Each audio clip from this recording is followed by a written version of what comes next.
国民党主席朱立伦亲身到场。国民党台北市议会超过10位议员参加反福岛地区食品记者会，要串联全台湾22个县市的议会发表共同宣言，宣示国民党伫食安未退让。事实上，现有的法规当中，只有优先使用国产。行政院竟然会悍然说，地方不能够做更严格的要求。朱立伦强调，国民党一定会尽全党的气力，唔拿伫行园伫每一个参民拢会拍拼。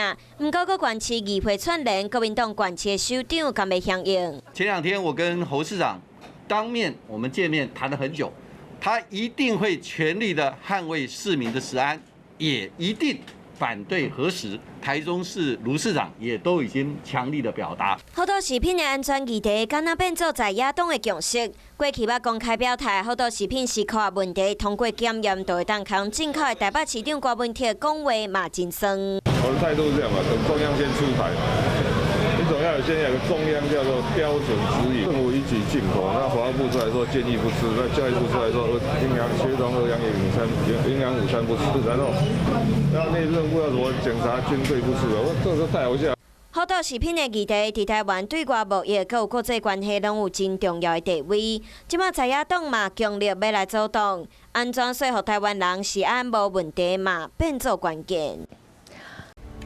我是陈雅玲，想要跟我一起从零掌握天下事吗？赶紧按下华视新闻 YouTube 频道的订阅按钮，开启小铃铛，跟我一起探讨公共议题，给您最专业的华视新闻。